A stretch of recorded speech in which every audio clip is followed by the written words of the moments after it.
17 तारीख को जो हमारे माननीय प्रधानमंत्री जी हैं उनका जन्मदिन था और उसके कुछ दिन पहले चर्चा पूरे प्रदेश में थी कि जो पोषण आहार गरीब बच्चों के लिए था, कुपोषित बच्चों के लिए था, गर्भवती महिलाओं के लिए था, उसी पोषण आहार को अवैध रूप से बेचकर सीएजी के रिपोर्ट में उल्लेख किया गया है कि ये जो पूरा घोटाला है हजारों करोड़ का है।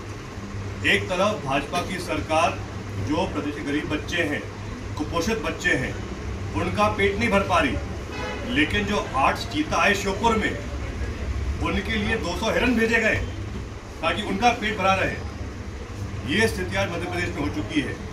एक तरफ सड़कों पर गौ माता परेशान है, एक नया लंपी वायरस सामने आया है, उसके बारे में मामू या भाजपा कुछ नहीं कहेगी, लेकिन इनकी चिंता चीताओं की हो रही है। तो आप खुद समझ सकते हैं कि आज क्या स्थिति हो गई मध्य प्रदेश में। सोनिया की आप बात कर रहे थे, अभी शुगरी उन्होंने कहा कि शुगरी के अंदर स्नैक माफिया हावी है, क्या मतलब इस तरीके से क्या स्नैक माफियाओं से गठजोड़ है? तो अगर मंत्री ये कह रहा है कि शुगरी में लोग जो है स्नैक बेच रहे हैं और स्मोक का कारोबार जो युवा पीढ़ी को बर्बाद कर रहा है, कहीं ना कहीं अगर ऐसे बयान स्वयं प्रभारी मंत्री जी दे रहे हैं तो उससे ये बात स्पष्ट होती है कि जो उनका समय रहा है प्रभारी मंत्री के रूप में वो विफल हो गया है। अगर जैसा मैंने पहले भी कहा, अगर जो भाजपा के ये जो खरीदे हुए मंत्री हैं, अगर ये लोग काम नहीं कर पा रहे हैं, जो इनके ही प्रभार का जिला है, अगर वहाँ के जो एसपी साहब या कलेक्टर वो संतुष्ट नहीं है तो ये तो उनकी गलती है, उनका ही फेलियर है। और मैं तो ये भी सुना है कि जो कुछ तबादले हुए थे शिवपुरी जिले में थानों के, उससे बहुत नाराज मंत्री जी थे। अब उससे नाराज क्यों थे आप सब समझ सकते हो। भारत जोड़ो यात्रा में आप नहीं दिखाई दे रहे। देखिए, भारत जोड़ो यात्रा एक ऐतिहासिक पहल है, एक ऐतिहासिक पद यात्रा है जिसमें हम सब के नेता राहुल गांधी जी लगभग पूरे देश भर में 3,500 किलोमीटर पैदल चलेंगे। उन्होंने यात्रा प्रारंभ की कन्याकुमारी से, अभी उनकी यात्रा केरल से गुजर रही है और लगभग 2 महीने बाद राहुल गांधी जी स्वयं हमारे प्रदेश में प्रवेश करेंगे। मध्य प्रदेश में उनकी यात्रा बुरहानपुर जिले से खंडवा जिले, वहाँ से इंदौर उज्जैन होते हुए आगर मालवा से राजस्थान पहुँचेगी।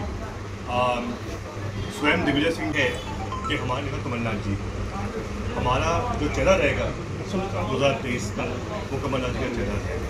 पूरी कांग्रेस उनके पीछे खड़ी है, चाहे दिग्विजय सिंह जी हो, चाहे अरुण यादव जी हो, चाहे पचौरी जी हो, चाहे भूरिया जी हो, चाहे राहुल अजय सिंह जी हो या अन्य लोग हो, सब लोग यही मान के चल रहे हैं कि हमारे नेता देश के कमलनाथ जी हैं। वैसे अभी भाजपा मुख्यमंत्री जन सेवा अभियान देख रही है और आपको लगता है कि ये कहाँ तक कारगर होगी? मध्य प्रदेश 2 मंत्री कहीं यहाँ भेजे गए निवाड़ी में।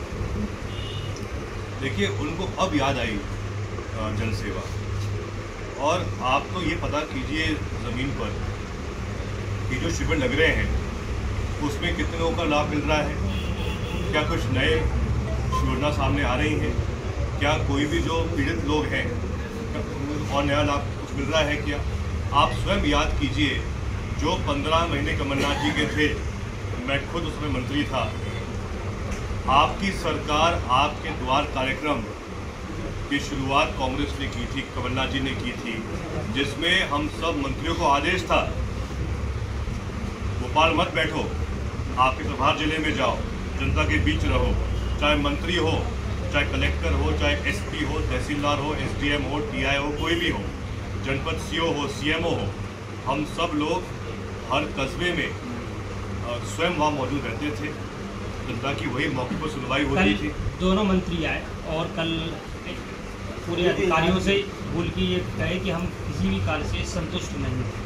क्या लगता है जब खुद उनके मंत्री इनसे संतुष्ट नहीं है तो क्या कहना चाहेंगे? जैसा आपने कहा कि अगर मंत्री संतुष्ट नहीं है पूरे प्रशासन से, जो आम जनता है उनकी क्या हालत होगी आप तो कल्पना कर सकते हैं। जो अग्निवीर योजना है जो, उसके कारण ग्वालियर और मुरैना नगर निगम बीजेपी हारी, या इस योजना का विरोध आप लोग 2023 तक ये मुद्दा जिंदा रख पाएंगे? देखिए, ये बहुत एक गंभीर मुद्दा है क्योंकि हर युवा चाहता है कि उनको ऐसा रोजगार मिले जिसके द्वारा वो सुरक्षित रहेंगे भविष्य के लिए। और विशेषकर 75 सालों से जो रिक्रूटमेंट आर्मी के लिए होती थी, उसमें हमेशा हम लोग ये मान के चलते थे कि जो युवा, जो नौजवान मेहनत करके शामिल होगा आर्मी में, उनका पूरा भविष्य सुरक्षित रहेगा। उनको आगे पेंशन भी मिलेगी, उनको आगे देश की सेवा करने का मौका भी मिलेगा। लेकिन जो अग्निवीर जो योजना है, उसमें अगर आप देखें तो वो सभी ट्रेनिंग प्रोग्राम है।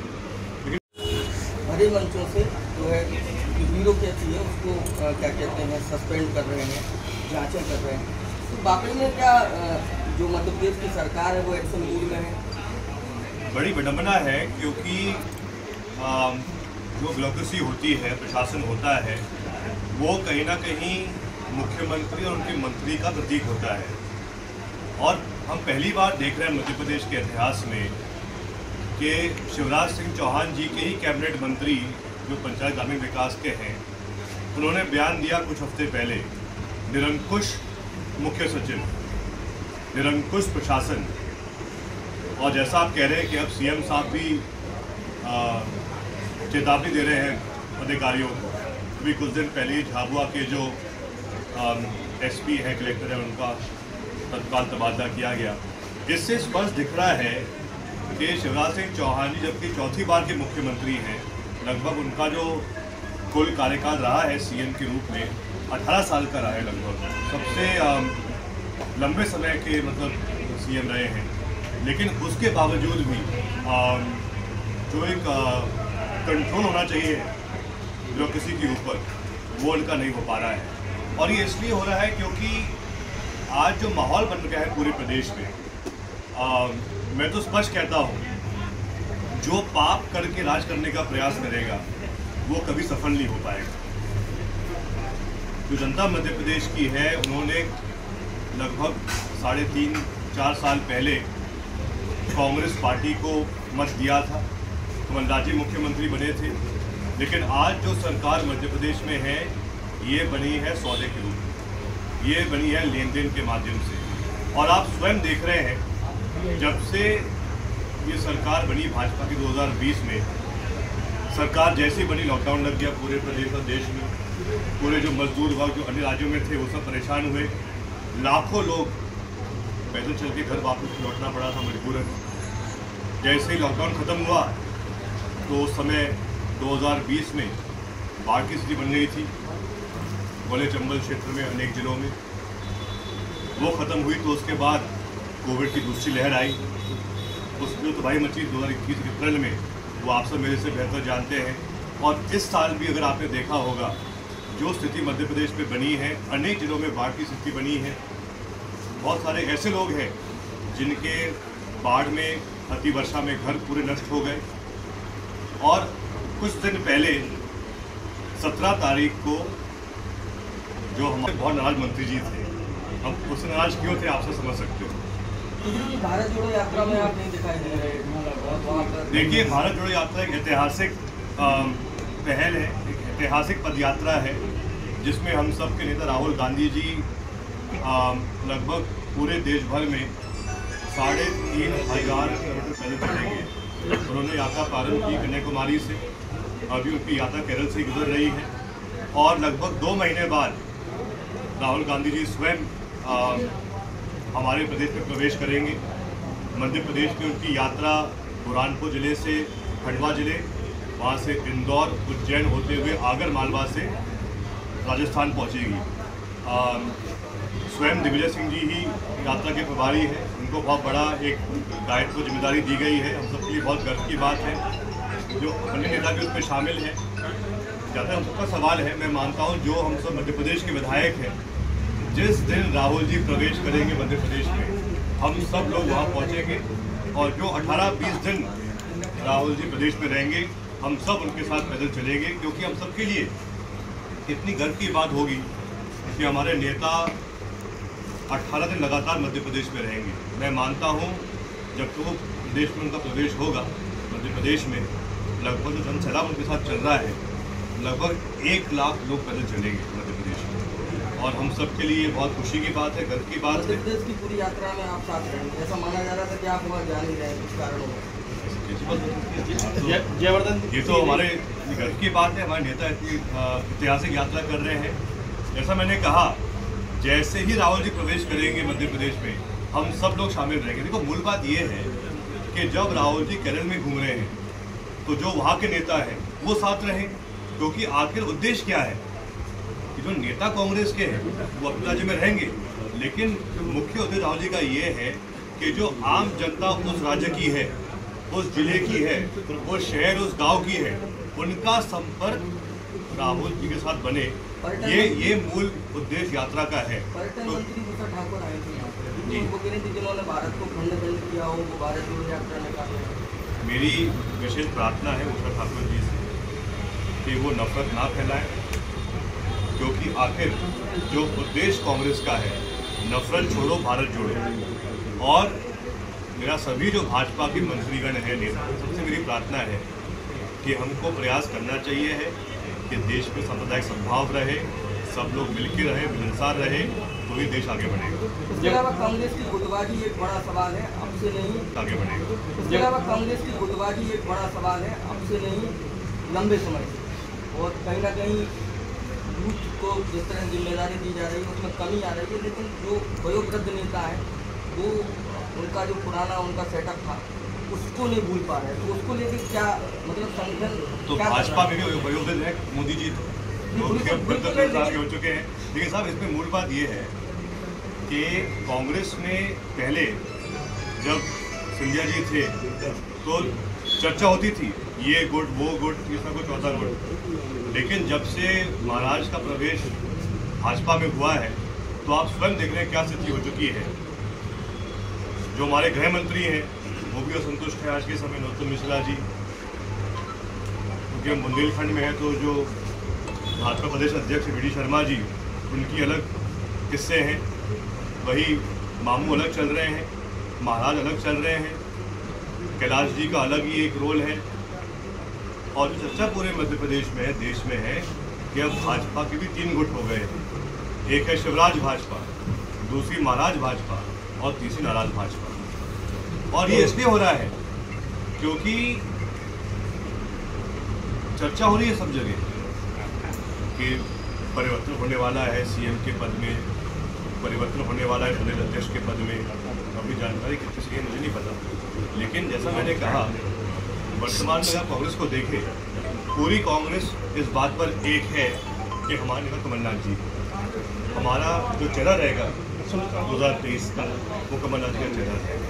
पूरी कांग्रेस उनके पीछे खड़ी है, चाहे दिग्विजय सिंह जी हो, चाहे अरुण यादव जी हो, चाहे पचौरी जी हो, चाहे भूरिया जी हो, चाहे राहुल अजय सिंह जी हो या अन्य लोग हो, सब लोग यही मान के चल रहे हैं कि हमारे नेता देश के कमलनाथ जी हैं। तो जब अभी भाजपा मुख्यमंत्री जन सेवा अभियान देख रही है, और आपको लगता है कि ये कहाँ तक कारगर होगी? मध्य प्रदेश 2 मंत्री कहीं यहाँ भेजे गए निवाड़ी में। देखिए, उनको अब याद आई जन सेवा।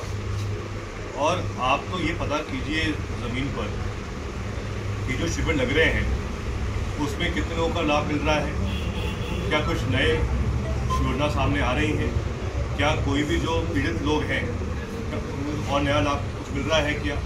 आप स्वयं याद कीजिए, जो 15 महीने कमलनाथ जी के थे, मैं खुद उसमें मंत्री था, आपकी सरकार आपके द्वार कार्यक्रम की शुरुआत कांग्रेस ने की थी, कमलनाथ जी ने की थी, जिसमें हम सब मंत्रियों को आदेश था हर कस्बे में स्वयं वहाँ मौजूद रहते थे, जनता की वही मौके पर सुनवाई होती थी। दोनों मंत्री आए और कल पूरे अधिकारियों से बोल के ये कहे कि हम किसी भी कार्य से संतुष्ट नहीं हैं। क्या लगता है जब खुद उनके मंत्री इनसे संतुष्ट नहीं है तो क्या कहना चाहेंगे? जैसा आपने कहा कि अगर मंत्री संतुष्ट नहीं है पूरे प्रशासन से, जो आम जनता है उनकी क्या हालत होगी आप तो कल्पना कर सकते हैं। जो अग्निवीर योजना है जो, उसके कारण ग्वालियर और मुरैना नगर निगम बीजेपी हारी।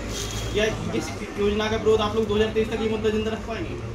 देखिए, ये बहुत एक गंभीर मुद्दा है, क्योंकि हर युवा चाहता है कि उनको ऐसा रोजगार मिले जिसके द्वारा वो सुरक्षित रहेंगे भविष्य के लिए भी।